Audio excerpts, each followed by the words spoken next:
Hello everybody, welcome. It's Michael Kies and I just want to say thank you for investing your time tonight in this webinar, and I hope you've all had a good day.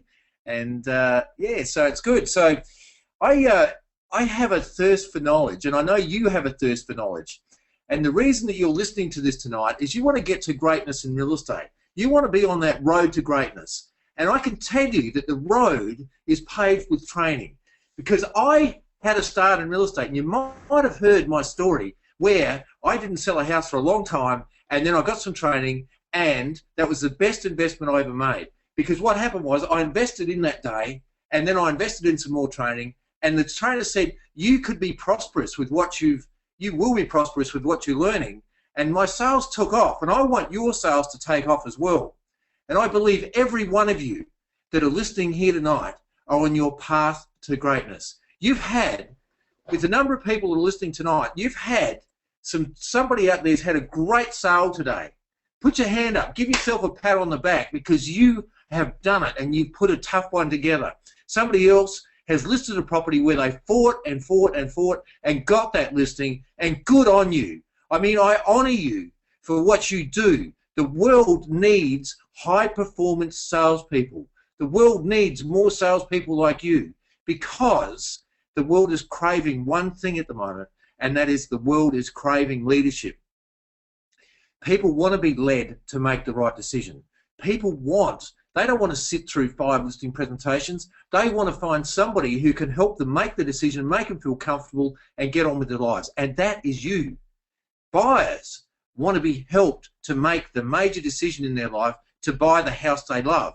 And that is where you come in, where you are like the big brother or the big sister, and you put your arm around them and you say, come on in, and you help them to make the sale. You've all had busy days, and in real estate you're all busy. So that's why I've scheduled this for later in the evening, so I don't cut into your good productive time. Now, what's a perfect day in real estate look like?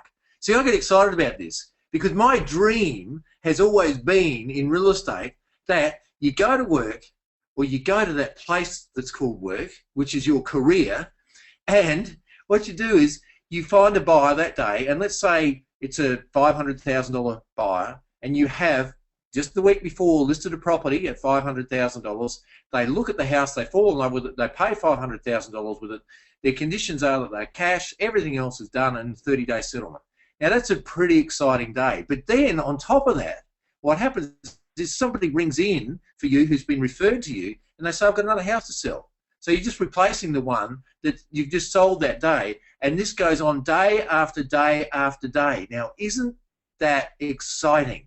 And it nearly happened for me. I'm not going to say it happened all the time, but I had a month once where my best month, and I tell you this just to show you it can happen, is that I had 27 listings. I made 27 listings in a month, and I made 23 sales. And it was nearly every day people came in and wanted me. Where did that come from? It came from the relationships I built earlier on in my career through just going out and talking to people and building relationships with people. I was always hot on building relationships in real estate, and I think that's what we've got to do today. This is not a numbers game. This is a people business. People are people, and they don't want to be treated like numbers. So what does your ideal day look like in real estate? What's your ideal career in real estate? You have a couple of days like that, and then you can take your partner out to dinner and have a good weekend off, and you can go on holidays, and you can live the dream. And this real estate career is the most wonderful career you can ever get involved with. I was broke and I was unemployed before I got into real estate, and I didn't have a good start, as I said.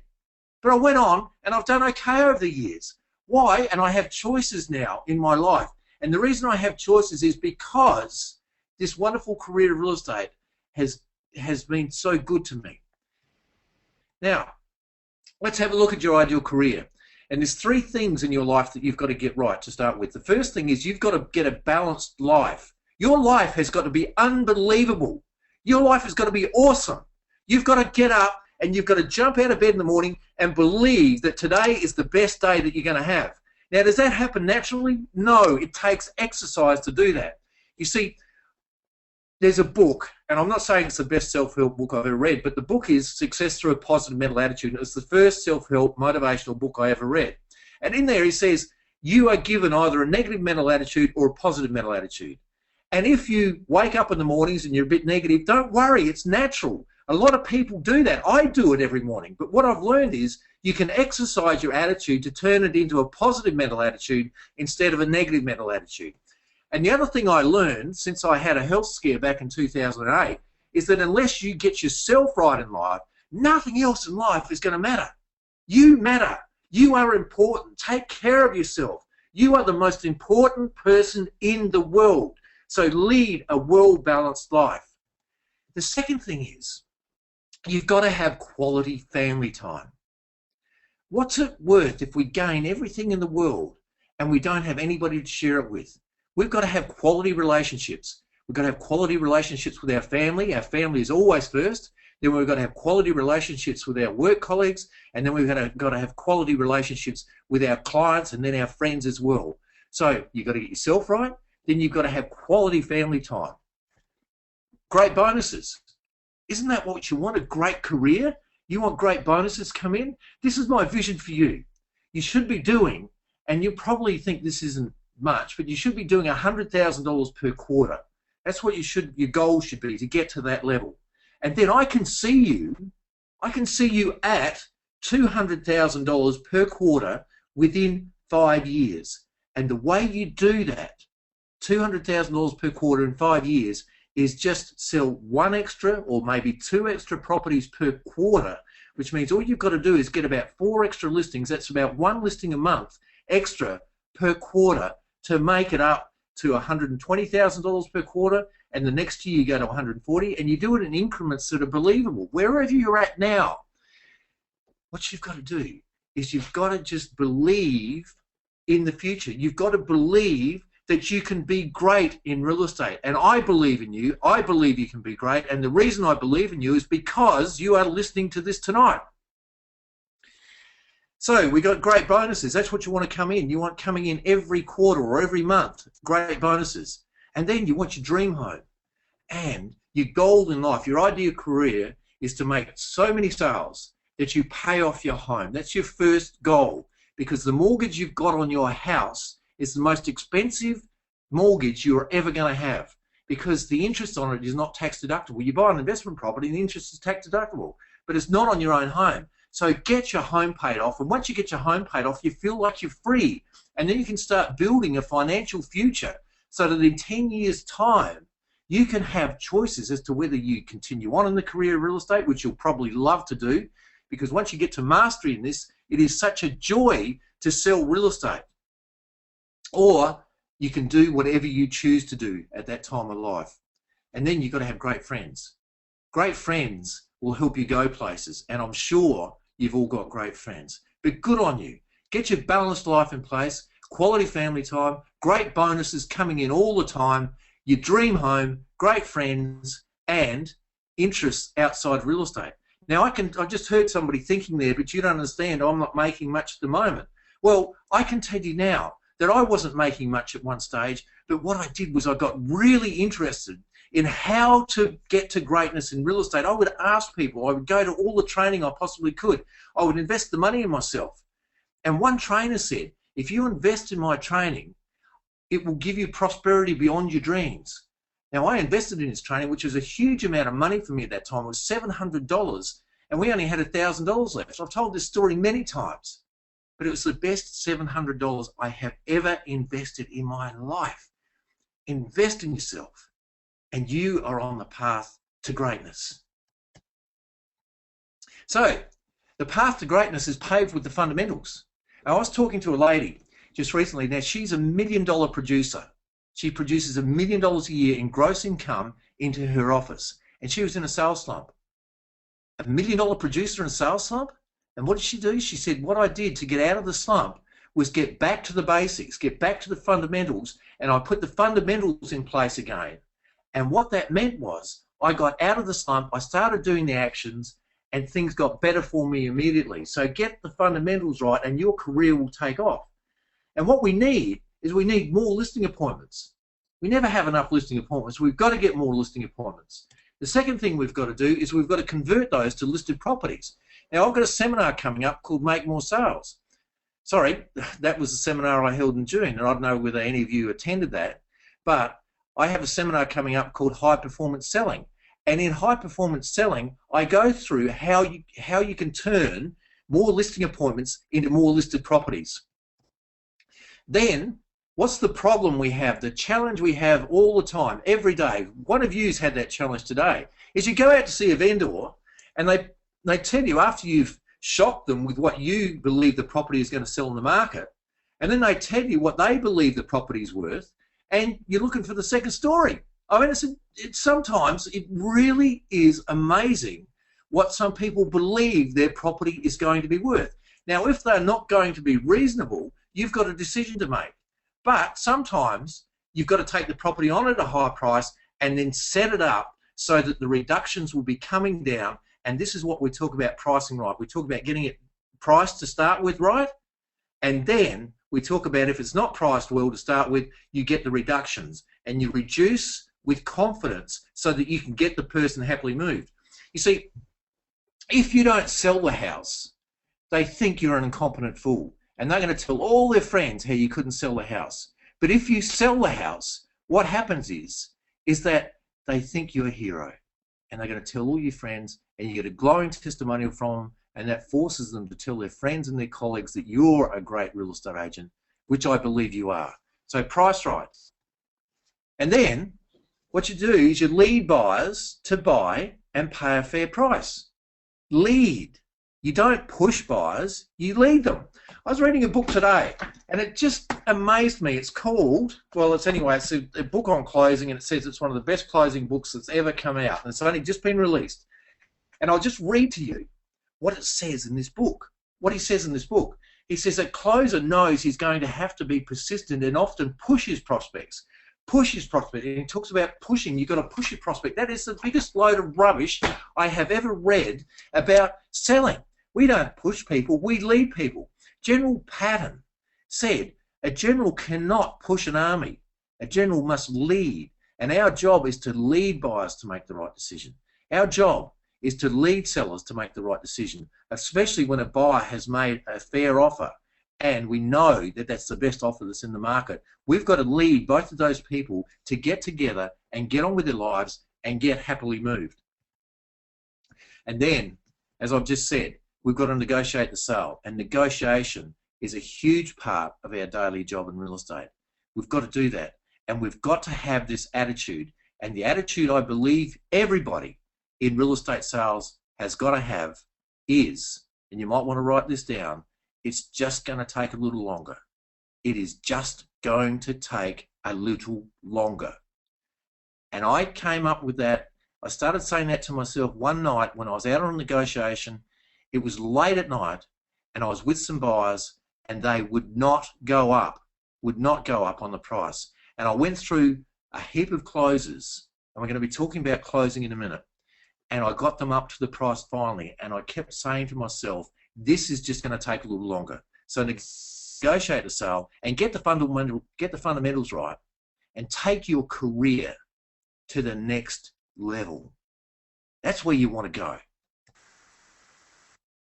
So the greatest costs in real estate, what are they? And I believe there's only two things that are the greatest costs in real estate, and that is poor skill levels. And some people, they continue to do the same things the same way, and they have a low income, and they don't have a prosperous life, and they expect things to change. They're not going to change. I can tell you now, I had poor skill levels once. The one close I learned at that training day that changed my life was just, do you want to buy the house? And I started asking that question, and people said yes, whereas before, I was just saying, do you want to think about it? How silly was that? They go away, think about it, and they didn't buy it. Poor skill levels cost the industry a huge amount of money in lost fees, in lost money for the vendors, in lost sales and buyers not being able to get into the house they want to get in. There is so many things that people lose through poor skill levels. Don't be one of those. And then shortcuts. Oh my goodness me. There is so many people I see trying to take shortcuts. Let's have a look at an example of this. Say, for example, you've got an interstate vendor and you've got to do the listing over the phone, and it all goes well. The agent agreement is emailed off, it comes back, and it's sold, and you think this is great. Then you've got a vendor who lives maybe an hour away from your office, and you think, I'll try it over the phone, and that works. And you start doing a lot of selling over the phone, and next minute your sales figures start to drop off. Why? Because you're not building relationships. You're not seeing people in person. You've got to see people in person. You've got to go the extra mile. I have had a situation once where my vendors were on holidays, and that was on a place called York Peninsula, and that's about a 3-hour drive from where we are here. And they were on holidays, and I had an offer on the house, and I said, if I get this offer accepted for you, these buyers, right, and I got them to their highest price, and I said, if I get your offer accepted, you're not going to go and look at any more houses. They said, no, we won't. So the next morning I got up at 6 o'clock and I drove over to see the vendors who were camping on the beach over on York Peninsula and got them to sign the contract. And then I drove back, and I was back at work by 1 o'clock that afternoon. Now, that's because I wanted to get the best price for the vendor, and I wanted to make sure the buyers got the house as well and weren't going to go off and buy something else. I don't take shortcuts. I never have, I never will. And I don't believe anybody else should take shortcuts. I was talking to an insurance agent. I was selling his house, and he was telling me about how one day he was in his office and he heard one of his salespeople trying to sell insurance over the phone. And he said he got so annoyed about it that what he did was he went over to the insurance agent and he picked up the phone from him and he said to the client, do we have your details? And they said yes, and he checked with the salesperson, then he hung up. And then he got stuck into the salesperson and said, don't you ever try and sell over the phone ever again, because it costs so much money to get that phone to ring that you have to go and see him. And the salesperson said, but they live in Victor Harbor. Now, Victor Harbor is about a 2-hour drive from here. And he said, so what's wrong with your car? Get down there and see him. How long is it going to take you to find another lead? So don't take the shortcuts. Go on that road to prosperity. See, on the extra mile, there are no traffic jams. Nothing stops a person who desires to achieve. Every obstacle is simply a course to develop their achievement muscle. It's a strengthening of their powers and accomplishments. Nothing stops a person who desires to achieve. How is our desire? How is your desire? We've got to have such huge desire to go the extra mile, to be the best we can be in real estate. And that's what the goal is, to be the very best in real estate. And there is somebody who's just made a sale, just got that tough listing, and yes, good on you for doing that. Be a master closer. Make a decision right now to be a master closer. And you be a master closer because you get one chance. A lot of the time, we get one chance, especially at a listing appointment. If we go out, I had a guy that I used to compete with, and his name was Nick. And if I knew Nick was coming in behind me, I knew I had to get the listing because Nick just didn't leave. There's a story about Nick that one day he went to a listing appointment at 4 o'clock in the afternoon, and he wanted that listing appointment because he knew he had the buy for it. 2 o'clock the following morning. Can you imagine that? 2 o'clock the following morning, the people say to him, Nick, what do we have to do to get you to leave? He says, sign the listing agreement. They sign the listing agreement. 10 o'clock the following morning, takes the buyers through, makes the sale, and that's not a bad income for those hours work, but that is persistence. Now, I'm not suggesting you sit in people's kitchens till 2 o'clock in the morning, but what I'm saying is you get one chance at it. I knew if Nick was coming in after me, I had to get the listing, and so I got persistent and I worked out some ways, and I'm going to share those ways in high performance selling, which is coming up in November, on how to close those listings and get those listings at the appointment. So we get one chance. Sometimes with buyers, we get one chance with that buyer. We've got them in the house, and in this market, in a lot of areas, there are a lot of houses for sale. And so if we got the buyer in and they are what I call maybe buyers, we've got to convince them to buy that house, and we must be a master closer. One of my competitors said to me once, what do? Do you hold a gun to people's heads to make them buy houses? Because they come into a house with you and they buy. Now, I can't sell a house to somebody who doesn't like the house. There's no way known. If they want a 4-bedroom house and it's a 2-bedroom house, there's no way they're going to buy it. And I can't, and anybody can sell a house to to somebody who absolutely loves the house. But it's what I call the maybe buyers are the river of gold in real estate. And we get one chance with those, because if we let them out and they go out and look at all the other properties without us sowing the seed that this is a property for them, we could lose them. And sometimes that's the only buyer who's going to be around on that property for sometimes weeks or months. So we get one chance. Now, this is the exciting part. And J. Douglas Edwards said this: the average salesperson knows 1 to 2 closes. 1 to 2. And isn't it amazing that the average number of sales being made in real estate is between 1 and 2 sales per month per salesperson, and the average salesperson knows only 1 to 2 closes, whereas the clients know 4 to 5 ways to say no. Average salesperson knows 1 to 2 closes, makes 1 to 2 sales per month. The client knows 4 to 5 ways to say no. What we've got to do is we've got to master the 21, what I call the master closing techniques. Now, I'm going to go over these in high performance selling, and I'm going to go into them in depth. Now, can you imagine it? A client knows 4 to 5 ways to say no. You know 21 master closing techniques to get them to say yes. I'm not saying to use these in any way, shape or form to manipulate people. You don't do that. You don't manipulate. What you do is you persuade and you lead people to make the decision that is right for them. And I honestly believe there are people out there that are craving to be helped to make a decision. I've told this story on my training videos. A guy came up and to give us a quote on a solar hot water service for our pool. And he didn't leave until he had me signed up, and yet I was determined to get 5 quotes. And when I left that day and I was going back to my office, I felt so relieved that I'd actually had somebody to help me make that decision, and I didn't have to go through 5 other presentations about solar hot water services for our pool. Master closers are few and far between, and people are looking for master closers to help them, to lead them, to make the right decision. And the true sign of a master closer was when somebody says, you weren't pushy like all the other agents. You just helped us along the way. You were a great real estate servant.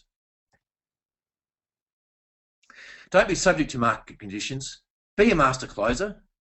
Make the decision. Make the decision right now. I want you to make the decision right now to say, I am going to be a master closer. I am going to learn how to get people from I want to think about it, to yes, which is the right decision for them. I will never, ever, ever try and get people to do something that is not the right decision for them. You see, I've had buyers over the years who want to buy a house that's way too big for them, that's going to put them under financial stress, and I've suggested that they don't buy it, because basically I've seen what happens to young couples. They've got the newspaper up in the windows. You ever see that? The newspaper in the windows, because they live in 2 rooms of the house, and they've got a 300 square metre house, and they can't afford to eat because the mortgage is too high. Now, that's not happening that much today because the banks have tightened up. But back in the crazy days, it was happening quite a bit. And we don't want to help people get into a misery situation where they can't afford the house, their dream home that they want to be in. They're better off starting in a smaller house. So the power of persuasion. See, persuasion is influencing others to commit to do business with you. That's what we're doing, is influencing others to commit to do business with you. Energy, and this is so important. We've got to have energy. You are an energetic salesperson. You have to be an energetic salesperson. And energy is generated from within. But to be persuasive, you've got to generate energy to become an influencer. You see, energy is contagious, and your energy, people feel it. If you are feeling down, if you haven't made a sale for a while and you go out with buyers, they will feel that energy unless you have positive energy and you've put everything out of your mind and you've decided to have a positive attitude and you keep focused on where you need to go. And one of the best ways to do this, I've found over the years, is that you don't watch the news and you don't read the newspapers very often, because it's all full of negative news. That time that I didn't sell a house for 7 long weeks, I can tell you now, the reason I didn't sell a house for 7 long weeks was I got infected with the bad news. Don't get infected with the bad news. Please, keep your mind as a sacred shrine of good news where you've got to keep a positive attitude so that when you take buyers out, that they feel the positive energy that you generate, and by the positive energy you generate, you become a great influencer.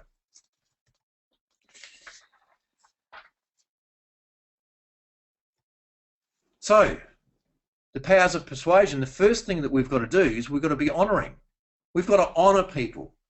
And this is so simple, but then it is sometimes so rare. When you go to a listing presentation, what you've got to do is you've got to honour the people and their house.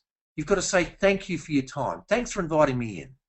And go in and show them that you genuinely care about them and their house and their needs, because honouring is so, so important.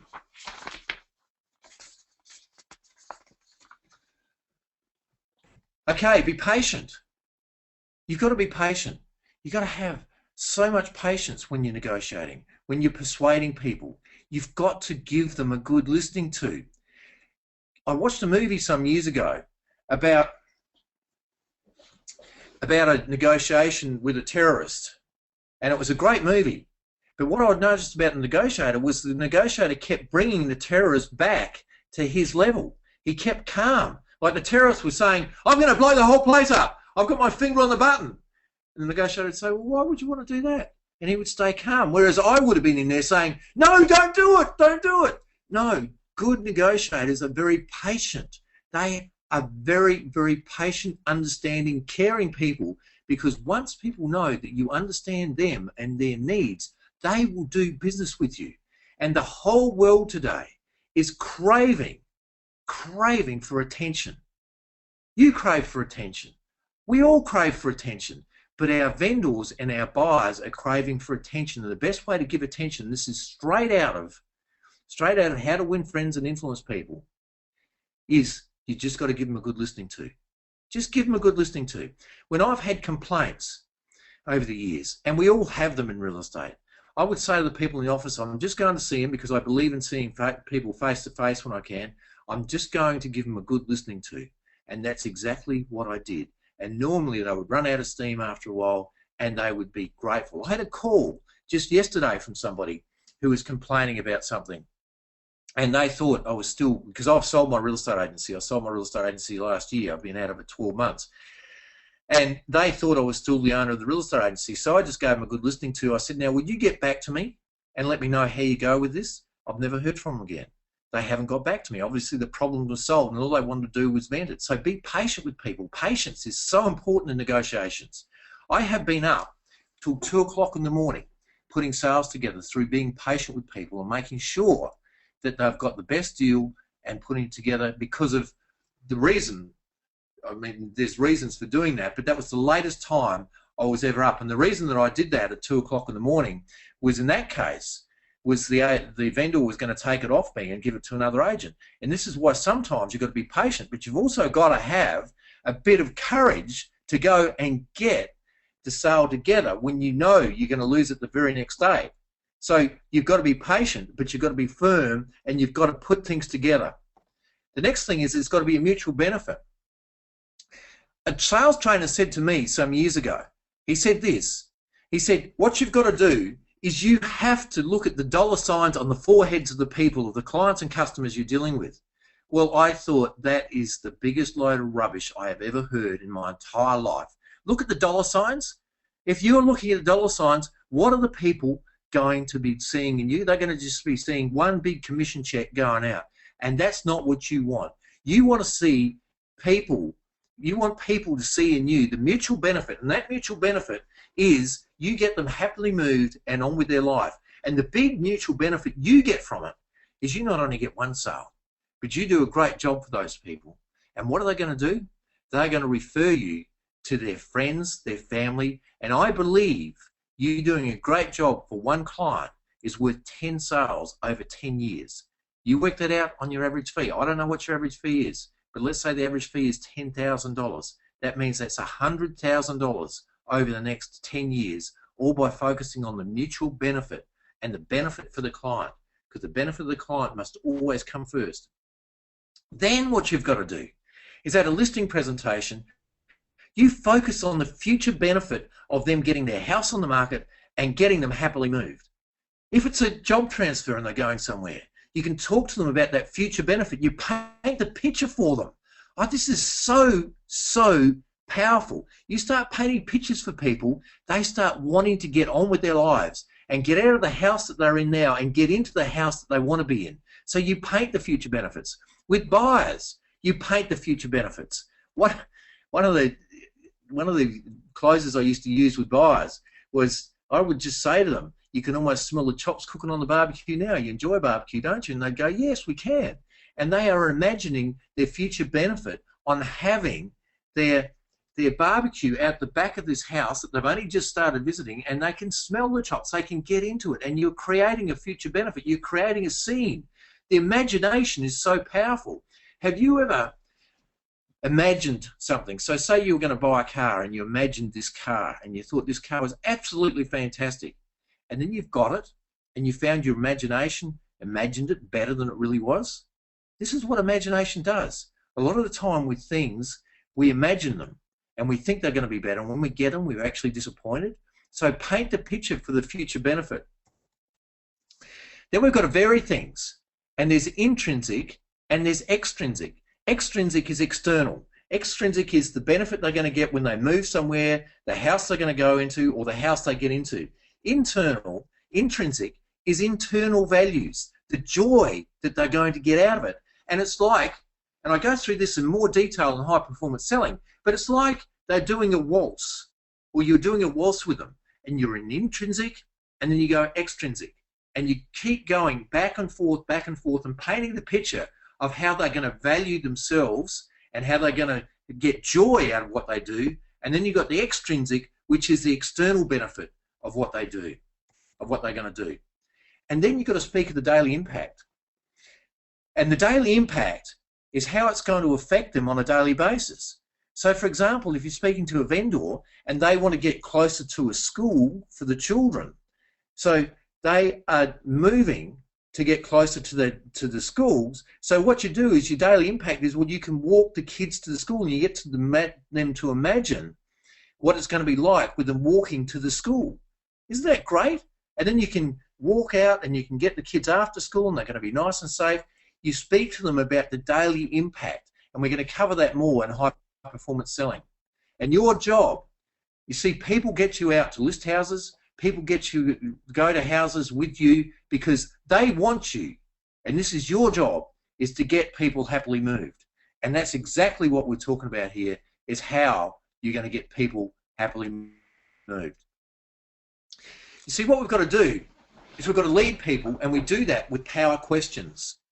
Questions are the answers, and power questions are the answers in real estate. Now, these are all fundamentals and they are basics, but I wanted to share them with you tonight so that we can, so that you can know that these questions are so important in your real estate lives, and they can take you to greatness. I mean, one question: do you want to buy the house? Just saved my career. Isn't that just amazing, that one question like that? I just wonder how many salespeople are out there who don't ask the question. I ask that question all the time when I was in real estate. Do you want to buy the house? Do you want to buy the house? But the first thing you've got to do is you've got to build relationships with people. Without relationships, we have nothing, and the easiest way to do that is to piggyback what they're saying. And the piggyback is simply this. You see, the world is full of toppers these days. That's people who they want to be the best at everything. They brag and they brag and they brag and they brag. And how do you like communicating with those people? How do you like talking to those people? You don't enjoy it, do you? So when you're out at a listing presentation or you're with buyers, and let's use an example of a fishing trip. Say they've just been on a fishing trip and they say they caught a fish, and you ask how big it was, and then you ask where they caught it. You don't go and say, well, I caught a fish that was twice that size just the other day. You don't even let them know you've been on a fishing trip. You get totally interested in them. You give them your full attention. You want to know what sort of boat they went out in, whether they went out in the boat, where they went, did they camp out, did they go for a day trip, did they have a barbecue, what time did they get home, what they did with the fish, how they cooked it. They are piggyback questions. You just keep piggybacking the questions and the statements that these people are making, and they will say, you know, that person, that salesperson we were with, he's not like all the others, or she's not like all the others. That person is a great person because they gave us their attention. And this is what you've got to do. You need to do that through good piggyback questions. Another great question is, how do you mean? Somebody says, well, you know, we're not going to list with you. How do you mean? We don't like the house. How do you mean you don't like the house? And when you can find the real meaning, it gives you something to grab hold of, and so that you can make a sale. You see, people don't object to something unless they are getting close to making a decision. Now, the objection might be, we hate the house, we don't want it. Well, that objection is nobody. It's a fact of life. They're not going to buy the house. But when it's a condition, when they say, look, we don't like the house because one of the bedrooms is too small, you go, how do you mean it's too small? Well, we just figured the kids' things won't fit in there. Kids' things won't fit in there, you feed it back. And then you can say things like, are you going to make the decision on this beautiful property based on a couple of centimetres in the bedroom, or are you going to make it on the great entertaining area, the size of the main bedroom, the ensuite, the lounge room you love so much, and you resell the house? How do you mean? How should we proceed from here? Listing presentation, they say, well, we want to think about it. Well, how should we proceed from here? They say, we want to think about it. And then you can go into your think about it close, and I cover this in high performance selling. Is there anything else I need to know? That is such a good one, a listing presentation. Is there anything else I need to know? Or with the buyers, is there anything else I need to know? These are just random questions I've picked out of high performance selling. On a scale of 1 to 10, 1 being low and 10 being high, please rate me on how I'm going. And you can say this is a listing presentation. Please rate me. And they say, well, you're doing a 5. Well, how do you mean I'm doing a 5? How do you mean I'm just doing a 5? And you can move on from there.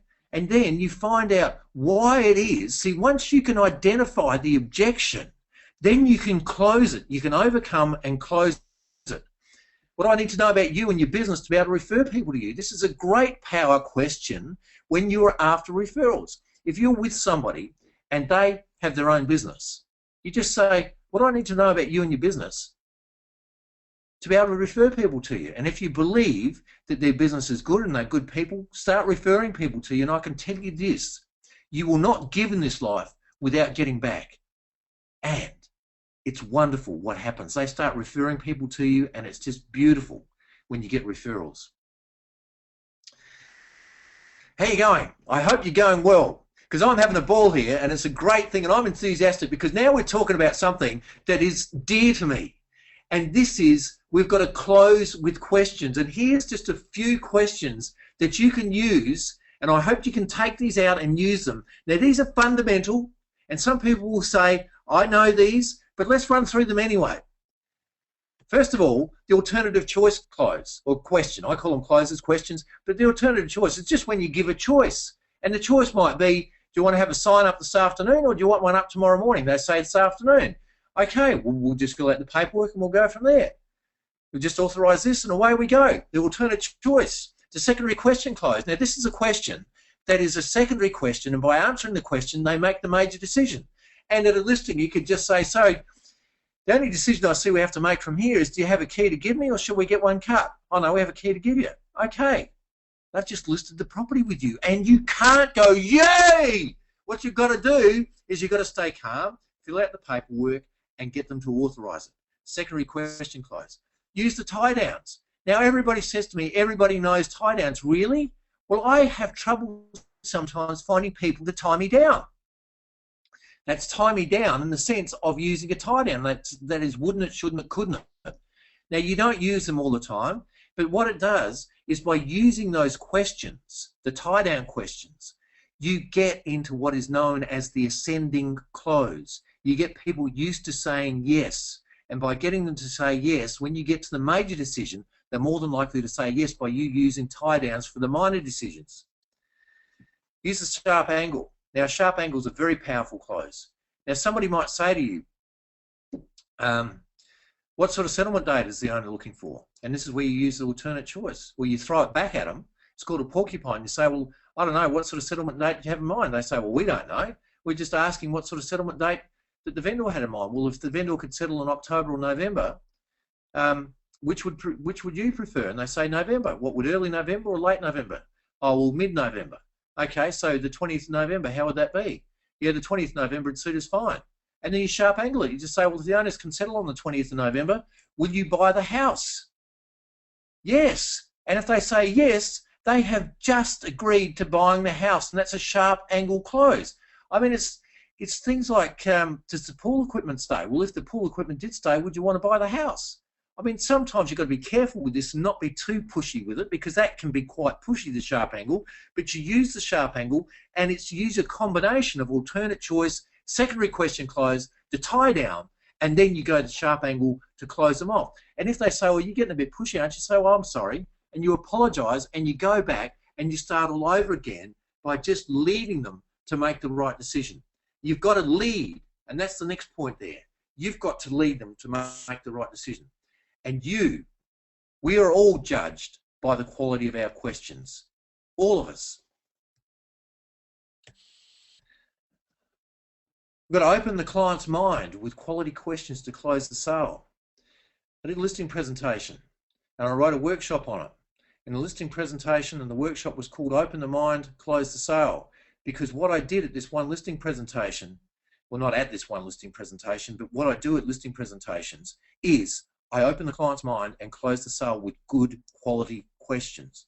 In this book, and the book is called Open the Mind, Close the Sale. Now, it's not in print anymore, and it's not one of the best sales books I've ever read, but one of the things I got out of that book was that when you're with a client, you've got to look at them as if they've got a filing cabinet in their mind. And what you do is you're going through the files in their mind. You're opening one file, you're opening another file, and then you find out what the real objections are by opening the mind. And then once you know what the real objections are, you can close the sale. So open the client's mind with quality questions to close the sale. Now let's look at prospecting. And I love this, and I include this in everything because I just think it's great. Frank Bedke said this. He said, prospecting is like shaving. If you don't do it every day, you'll end up a bum. Now, why don't we prospect every day? I was at a Tom Hopkins seminar recently because Tom Hopkins was the trainer who saved my life, and he did his last 3-day boot camp. And I went over to the States to go to it, and I still learned things. And at Tom Hopkins seminar, he said that he was speaking to an 84-year-old salesperson who is still in sales and being very, very productive. And this 84-year-old salesperson said to him, Tom, you didn't mention the law of 20. And Tom said, what do you mean the law of 20? He said, the law of 20. And the law of 20 is this. You speak to 20 new people each day, and you follow up and work on your relationships. And he said, you will never want for business ever again. But why don't people go out and talk to people? Because it's the fear of failure. It's the fear. And we remember things like the worst door I ever knocked on. The very worst door ever. I knocked on this door and this guy came out and I said, hi, Michael Kies here, Kies Real Estate. He said, you a real estate agent? I said, yes. He said, and he basically, he didn't have to say it because he spat on me. And can you imagine that? Spit all over me. And what did I do? See, the worst thing I could have done there was just say, oh, this door knocking's not for me, and then just given up for life. But I didn't. Cleaned myself off, went to the next door, because the main thing that stops us from prospecting, stops us from going out and speaking to people, is fear. And I saw somebody present in the States, and this guy, I reckon, is one of the best speakers, public speakers I have ever been to see. And his name is Weldon Long. Now, Weldon Long, he lived most of his adult life, and he's in his late 40s now, and he lived most of his adult life in jail for armed robbery, and then he made a decision, and there's a whole story on how he got out of jail. He got out legally, and he did a master's degree in business while he was in jail, and he turned his life around, and it was only in the last 3 years that he was in jail. But he says things like, you know, you reckon you've got it tough? And I love the way he said this. You reckon you got it tough? He said, you imagine this. You're in a high security prison. You get released to a halfway house. the halfway house, you are mixing with other convicts. And he said, you don't have, it's not a real good place to be. But then you try and go and get a job. And he said, oh, I was out there looking for a job, and you got to tell them what you've been inside for. So armed robbery. And he said, you reckon it's really tough out there? He said, really? You reckon it's tough? He said, you try being a con for 15, 16 years and then go out and try and get a job. He was one of the best speakers ever, and he said this, and this is where I got this from. He said, fear stands for this, and the F stands for focus. You've got to focus on where you want to go and not where you don't want to go. He said what he did when he turned around, he focused on where he wanted to go. He wanted to build a successful business, and he wanted to get out of jail, and he wanted to get clean, he wanted to get his life, he wanted to get sober. He focused on where he wanted to go. So we've got to focus. The next point is, you've got to have an emotional commitment. This comes back to desire. One of the great things that every high-performance salesperson has, they have this burning desire to be the very best that they can be in real estate. You have that burning desire. That's why you're investing this time tonight. You have that burning desire. Action. Got to take action on what you fear. What you fear most, take action on it, and fear evaporates. It is just so incredible. You take action. That guy that spat on me, I could have said, no, this is never for me again, but I went out and I knocked on thousands of more doors after that time. I took action on it. And this here, responsibility, I believe, is the greatest characteristic of any high-performing salesperson, is they take responsibility for all areas of their life. They take responsibility for their sales figures right now. And what happens is, once you take responsibility for all areas of your life, what happens is it's liberating. There's no more excuses. You get rid of excuse-itis. And I reckon excuse-itis is like this. Sometimes excuse-itis is like you got the flu. And you're going around and you're trying to spread around, you go, excuses, excuses. You know, I mean, just really, sometimes they spread around the office. Take responsibility for where you're at right now. If your sales figures are really high and you're doing well now, good on you. Say, well done. But if you want to get your sales figures up, take responsibility for it, get some training, and put it into action. Because training and taking responsibility without action isn't going to lead anywhere. That's why you've got to have a focus, you've got to have the emotional commitment, you've got to have the desire, and you've got to have the action, and then take responsibility for where you're at in life. And by taking responsibility in your personal life, in your career, your sales figures, everything, you will become a high-performing salesperson. And that's the goal of this, is to help you become a high-performing salesperson. So take responsibility. Now we're prospecting, okay? And I'm going to give you a question. And this question I shared in Make More Sales, and I will share it again in High Performance Selling because it is such a powerful question that you can use for prospecting. And that is this. You ask this question: if you find a home you like today, are you in a position to pay cash for it? And what are they going to say? They more than likely will say no. And you say, why? Is that because you've got a house to sell? Now if they say yes, we are cash buyers, you go, you little beauty, that's fantastic. And you go and you find them a house, you've got a good qualified buyer. But if they say no, you say, do you have to sell a house? They say yes. And then you throw in this wonderful question. And this wonderful question is this. And this one question got a salesperson who attended Make More Sales. He emailed me, and I get emails from various, from salespeople all over who say this question has helped them make more sales.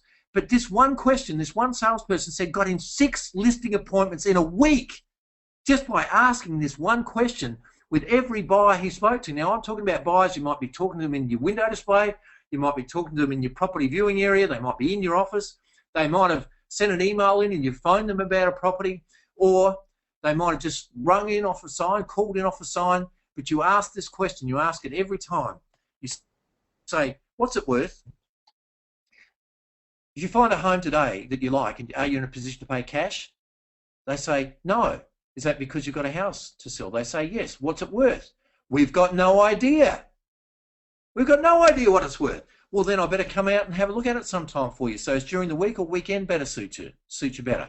Oh, weekend, what, Saturday or Sunday? Saturday, morning or afternoon? Saturday morning, what, 8 or 10? 8 o'clock. Okay, I'll see you 8 o'clock Saturday morning. And you just have a listing appointment. Then you go on with the selling of the house. Now, I was doing this training in a real estate office just the other day, and the lady said, don't you want to find out what their house is worth before you go on the listing appointment? I said, yes, of course you do. If you can find out, that's great. But this is a great way of getting a listing appointment. And you know what the house is worth. And when we go through the powerfully personalised listing presentation, it takes care of the pricing of it as well. So that is worthwhile. So take this out, use it tomorrow with a buyer, go and get a listing appointment and make more sales. Then we've got, with everybody we talk to, everybody, we've got to apply the Disney rule. And the Disney rule is this, is people have to feel better for having met you and spoken with you than they did before. You got to be a shining light in people's life. You've got to be an energy giver, not an energy sucker. Now, we all know energy suckers in our life. Now, do you want to be around an energy sucker? You don't. What you do is you give energy, you light up people's lives, and enthusiasm sells. I don't know whether any of you have ever been to Disneyland, but I love Disney, and I love what it stands for. I'm reading a book at the moment called The Disney Way, and if you've got it, read it. I mean, if you can get it, get hold of it. But it's a great book on service. And it talks in there about how Disney has always said people must feel better for having visited Disneyland than for not visiting Disney. And everything that you see about Disney is good. So first of all, you've got to be passionate about your service. You've got to be so passionate and committed to giving the very best service. You might have a buyer who you feel is a waste of time, but that buyer could turn out to be a great vendor of the future because they value the service you gave. I had a buyer once. Not once, I've had many buyers over the years, but this one buyer I'm talking about, and I gave them great service. They never bought a house from me, but when their father decided to sell their house, they got me in and they said, I'm the only agent they're getting in because I gave their daughter such great service when they were looking to buy a house, and even though they didn't buy a house from them. Be passionate, be enthusiastic, get enthusiastic about this wonderful world of real estate, this career that we have. I don't know of anything better to make a living out of and make a career out of than real estate. I was broke. I was living in the in-laws shed. I didn't know where I was going or what I was doing, and then I fell into real estate. And I didn't get off to a great start. But once I learned how to sell real estate, and once somebody taught me how to sell real estate, this is a great industry to be in. So be passionate about it. Build relationships. Real estate is relationships. It's as simple as that. If you go out and talk to people, always be looking to build a relationship. I had a sales creator in our office, and this guy's job was to go out and door knock pretty much all day and phone prospect. And he came into me one day, and he had his knuckles dragging on the ground, shoulders down. He said, nobody's selling. I said, what? Nobody's selling? He said, no, nobody's selling. I said, well, that means we've got to close the doors. If it's that hopeless, I mean, if nobody's going to be selling their house, I said, don't be so ridiculous. So I grabbed hold of his hand, and he thought I was going to take him out and we were going to go out for a coffee and I was going to give him a motivational talk. But I didn't. What I did was I walked straight through the car park, went to the first house that I could find out the back of the car park, knocked on the door. I said, are you thinking about selling the house? They said, yes. Unbelievable. How does that happen? It just happened. And that afternoon, I spent the afternoon out with him, door knocking. He did one side of the street, I did the other side of the street, and I just went around the block, he went around the block. So I lost sight of him. And I knock on this elderly lady's door, and she says, yeah, we're going to be, well, she said, yes, I've just had a knee operation, we're going to be selling sometime in the future. So she wasn't an immediate seller, she was a future seller. So I went in and had a cup of tea with her.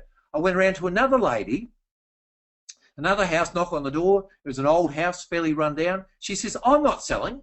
I said, that's fine, have a chat to her. Turns out she was a lonely lady. I broke all the rules on door knocking. I went in and had a cup of tea with her. It turned out that she actually picked grapes with my grandfather. And so I had a good chat with her. She said, well, I'm not leaving. They're going to take me out of here in a box. How many people say that? And so I had a cup of tea. I sent her a thank you card. And I went and saw her over the next 2 years, probably about 4 or 5 times, sent thank you cards, called her every month just to make sure she was all right. And the day came, unfortunately, she had a fall and she had to go into a nursing home. And she said to her family, the only person who's going to sell my house is Michael Kies. Get him out. Just listen to what he says, and that's who's going to sell the house. The family wanted to get other agents in. She said, no, I will only sign an agency agreement with Michael Kies. Why? Why was that? Because I built the relationship. It didn't start. It started. It didn't. She wasn't going to. She probably wasn't even going to call us. I don't know. But you build relationships, and they take time sometimes to build relationships. When you picked your partner, I mean, you had to court that person, didn't you? You think about all the work you put into that relationship. Put to work into relationships. That afternoon that I went out and I went door knocking with this home finder, I found one immediate seller and I found 3 sellers that I built relationships with. And by building relationships with those 3 sellers, all 3 of them sold through me. There was over $30,000 in fees from that afternoon's work. And this is where that law of 20 comes in. If you keep your prosperity funnel full of relationship building, you're going to pick up, you'll pick up immediate sellers, but you'll also pick up prosperity through the relationships you're building. So real estate is about relationships. It's all about relationships. And then you build great relationships now, and you get into the golden years of real estate. And the golden years of real estate, when people ring up and they just ask for you, they want you, and you don't prospect anymore. You go out and you build great relationships. You will experience the golden years of real estate. This one, I just love. I just love this, and I share it, and I'll keep sharing it because it is so powerful. You've got to apply the unbelievable principle. Can you imagine me not having sold a house for 7 weeks? I was down, I was going to quit real estate, and somebody says, how's real estate? Oh, not too bad. Somebody says to me now, how's real estate? Unbelievable. Even better if I had more houses to sell. Who do you know who wants to sell? Now, isn't that exciting? It doesn't matter, because unbelievable covers it both ways. It doesn't matter if you're having boom times, or it doesn't matter if you haven't sold a house for a couple of weeks. You can just say it's unbelievable. But even better if I had more houses to sell. Who do you know who's thinking about selling? I was at the gym the other morning because I want to keep fit and I want to have as much energy as I possibly can. See, I get excited because I believe that this life is awesome. And I believe we've got to get excited about everything that we do in this life, because that excitement will pass it on. And did you ever see that movie called Pass It On? Anyway, I'm getting off the track. I went to the gym the other morning. Bank manager says, how's real estate? Because he knows I still go and see the guy who's bought my business every now and again. I said, unbelievable. We'd be even better if I had more houses to sell. Who do you know who's thinking about selling? He said, well, I probably know a few people. Anyway, he referred somebody into the real estate office from that gym. He said, well, you're doing better than the other agent down the road. I said, what do you mean? He said, the other agent said he hasn't had an offer, not one offer through the whole team in the office for 3 weeks. Now, you imagine telling a bank manager, somebody who can refer properties to you, haven't had an offer for 3 weeks, I don't know how I'm going to pay the bills. Or you've got somebody like me who says, unbelievable, but even better if I had more houses to sell. Who do you know who's thinking about selling? Take that out. Use it tomorrow. Go out and make more sales. This is exciting. Always thank people for their time. Always thank people. Thank you for your time. I thank you for your time tonight in investing your time with me so I can talk about what I love to talk about, and that's how to help you make more sales and be more prosperous in your life. I love talking about real estate sales. I just love it. I think it's an awesome industry, and I think you're awesome for being here online tonight. And use thank you cards. Now, we're going to run a bit over here tonight. I hope you don't mind, but we've got to help people get happily moved. Okay, 6 steps to overcoming objections. And the first one is give them a good listening to. Give them a good listening to. People want attention. When people give you objections, give them a good listening to, because sometimes we want to predict what they're going to say, and we can, by doing that, what you're going to do is shut up. Ask the question what it is that they're concerned about, and shut up and give them a good listening to, because sometimes we anticipate what we think they're going to say, and we bring up a whole new objection by opening our mouth. You have been You all have been in sales situations where you want to buy something and somebody brings something up that you think there's an objection, and you throw that objection in. You either don't buy it or you get it for less because they actually brought the objection up for you. So give them a good listening to.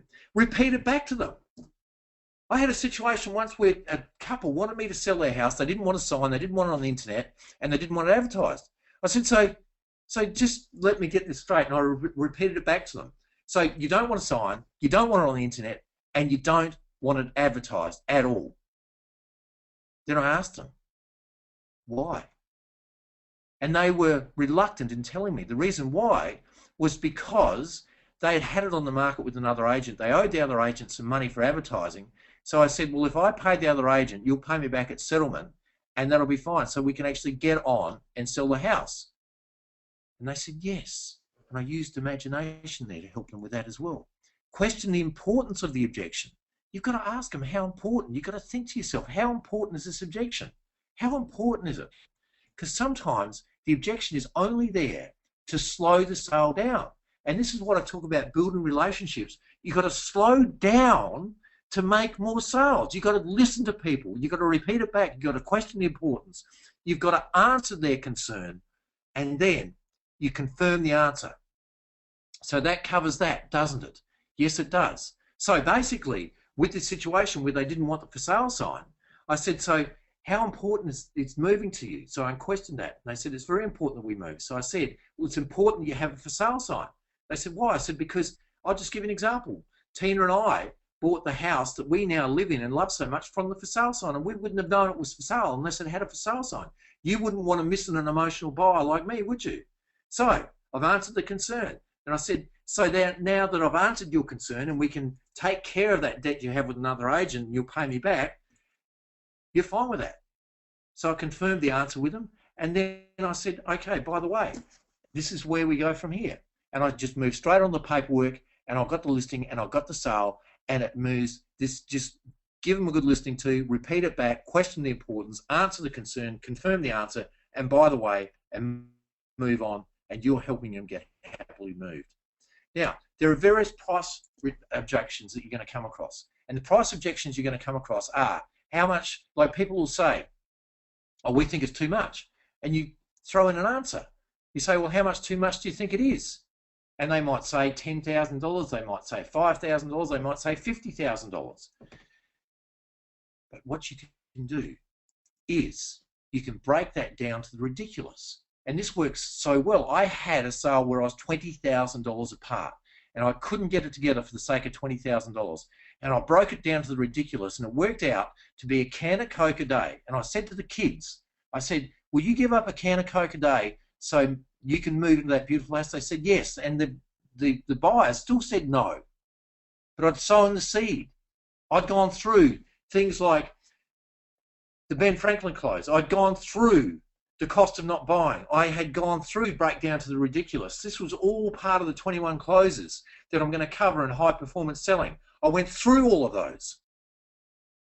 And they still said no. A week later, I followed them up a couple of times. They were saying no. A week later, he rang me and said, you know, you're right. For the sake of a can of Coke a day, we're going to buy that house. And they bought the house. They come up with $20,000, and they wouldn't have done that had I not broken it down to the ridiculous and gone through some of the closes to help them get over the nose to make the right decision to get on with the yes. So be prepared to handle objections. And the signature of a high-performance salesperson is preparation. You prepare yourself. You study. You know how to get people to make the decision. You see, what happens is there is a river of gold out there with what I call maybe buyers. These are the buyers that say, maybe we'll buy that house. And if you let them go, what happens is that they might go out and buy another house, and there mightn't be another chance to sell that house to them, sell that house for another, might be weeks, might be months sometimes. In our area, sometimes you miss one buyer and it can take years sometimes to find another buyer. So get determined to become a master closer. Now, I just want to share with you, this is the opening to the iPad listing presentation. Now, the opening to the iPad listing presentation is very important, because the iPad listing presentation gets into some pretty pointed questions. And I've just talked about relationship building and rapport building. And in high performance selling, I talk about how to build rapport, how to build relationships before you actually get into the listing presentation. Because what I believe is this, is you've got to earn the right to present. You've got to earn the right to be able to present to somebody. If they do not like you, if you haven't built rapport, if they do not trust you, you can have the best presentation in the world, but they will not list with you.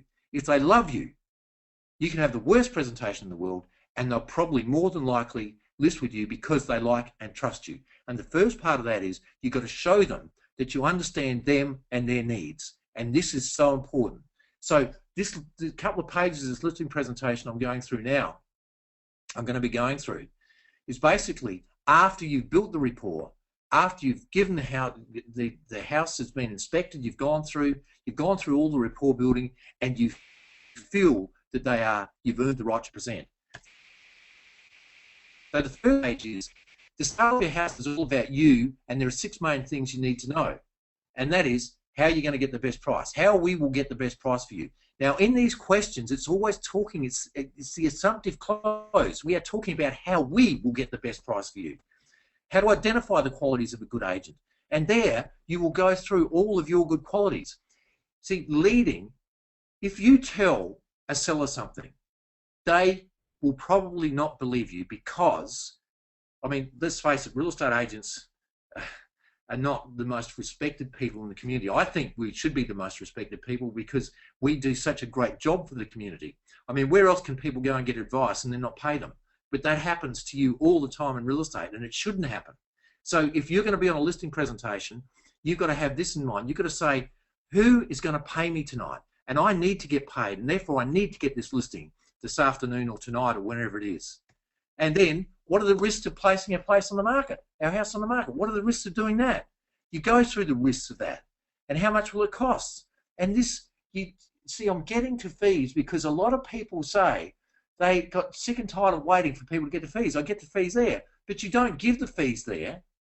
And I go through all this in depth, and I know we're going over time, and I apologise for that, but I go through all this in depth in high performance selling, which is coming up in November. So, how much will it cost? We go through that. Are there any hidden costs? And these things all are designed to open up the vendor so that you can close the sale. How long will it take to sell? These are questions that the vendor has. You open your needs and requirements. How soon would you like to move? Now, what are we doing here? These are assumptive closes. How soon would you like to move? You're assuming that you've got the business. Okay, then when we inspect, when will inspections be convenient for you? Okay, we're assuming that we've got the business. When? And they might say, well, we only want to have inspections on weekends. That's fine because we're busy during the week. Okay, let me make a note of that. And you move straight onto the paperwork. The sooner you get onto the paperwork, the better. What type of inspection suits you best? Okay, you can talk about the types of inspections that are available and what you believe is best for them. There's you with your dream home. Okay, which is the best method of sale for you? And you talk about which you believe is the best method of sale for them and their property to get the highest price for them. And you must always be working to get the highest price for the vendor. What terms would be ideal for you? You see, you're talking about assumptive closes. And then, what settlement date did you prefer? Now, if they give you a settlement date, they have nearly listed with you. If they say, well, we want to move by Christmas, oh, wow, isn't that exciting? You say, well, okay, let me make a note of that. You'd like to move by Christmas. And we cover it further in the listing presentation. Now, that's all we have time for. We're 10 minutes over tonight. Now, I just hope that you've got something out of tonight that you can go out and make more sales. We're not going to have any questions tonight. We've got a webinar on, a teleconference on. Sorry, this was the webinar. Sorry, I made a mistake. Oh dear. Anyway, so we've got a teleconference on next Tuesday night at the same time. Now, this is an open forum so that you can record your questions. If you've got any questions on a problem you've got with a sale that you're trying to put together, bring it up next Tuesday night at 8 o'clock Eastern Standard Time. Now, I want to give you some information about high performance selling as well, because high performance selling is coming up in November. Now this is a full day, and here is the detail. It's on the 2nd of November, it's on in Sydney on the 7th of November, it's on in Brisbane on the 9th of November, and Melbourne the 12th of November. And what I'm going to share with you is a powerfully personalised listing presentation. And that listing presentation leads straight to you getting the listing. And it's on an iPad, it's iPad friendly, or you can print it out. You can use it whichever way you want to. And there's 21 master closes that I'm going to share with you. Now these are closes that I call them foundational closes. You see, the thing that excites me about this is if the buyers and the sellers know 4 to 5 objections, let's say they know 7 objections, you're going to blow them away by knowing 21 closes, 21 ways to lead them to make the right decision. That's the buyers, the sellers, and the sellers at price reductions. And also, these 21 master closes help you when you are presenting offers as well. So 21 steps to successful life and career. I had a health scare about, it was back in 2008, and I'm so blessed and grateful to be here today and to be living. I went to work one Friday, ended up in hospital for 42 days, flattened my back, and I learned so much from that. I learned how to have a balanced life. I learned at the first thing, and I go through 21 success steps that you can have for having a beautiful career. And my goal for you is to have a good day, all day, every day. And that's what you want. You want to have a good day, all day, every day, and you want to make plenty of sales, and you want to be prosperous, and you want to have that ideal life that we spoke about. So if you want to come along to high performance selling, I'd say come along, spend a day, because it's normally in 2013, this seminar will cost, the investment will be $497. But I've made it for 2012 pricing for the seminars, for Make More Sales, and for high performance selling. The investment is just $220 for the day. But that's not all. I have a $97 a month mentor program, a mentoring program. Sorry, I'm getting my words mixed up. But anyway, this is live, so there's no editing. So I've got a mentoring program that's $97 a month. And what you can do is, if you book now and you book to coming along to Make More High Performance Selling in November, if you book to that, I will give you 3 months of that. Now, in that mentoring, what happens is I do a video training every month. And then you get that. And you get a teleconference every month. And then you get access to me. So if you're in a situation where you are, you're in a negotiation and you don't know how to get it together, you call to get it together. This is all for $97 a month. People pay me $400 an hour for coaching. They pay me $400 an hour. You can have that for $97 a month, but the best part of that is if you book now to come to High Performance Selling in November for $220, you get 3 months of that. So you're getting, if we take the 2013 price for High Performance Selling, which is $497, and we add on that is $788 with the mentoring, you're getting for just $220. So book now, come along, it'll be a day, and I guarantee it. If you're not happy with with the information you receive on the day, come to me at the end of the day, hand your manual back and say, Michael, look, I'm sorry, but I'm not happy with the information you've given me, and I'll give you your money back. No questions asked. I'll give you your $220 back. So I want to thank you for your time. I want to honor you and say, you know, this is a great journey that we're all on together. And it has just been a real pleasure for me tonight to talk about something I love, and it's been good. And I want to part with this. I just want to say there's 3 words that I live by, and you want to live by words every day. First of all, you've got to be present. You've got to be in the present. When you're with clients, be present with them. When you are with your family, be present with them. When you're with your work colleagues, be present with them. The next thing, be bold. Get out there with boldness. Go out there tomorrow. Go out and get a price reduction that's going to create a sale for you. Go and get that offer through. Go and get that listing where people have told you they want to think about it. Go out there and be bold, and because good things happen to bold people. And the third thing is, the third word that I live by every day is enthusiasm. You've got to have enthusiasm in life. I want you to have a good night, and I'm going to part with that. And it's Michael Kies saying good night, and I hope to speak with you next Tuesday night, 8 p.m. Eastern Standard Time. If you have any questions you want to ask me right now, you can email us. You can email me direct on michaelkies@kies.com.au. The details of the seminar, High Performance Selling, are at michaelkies.com.au. And look, thank you for your time. I honour you, and I really do hope you act with enthusiasm, boldness, and be present in every moment and make more sales. Good night.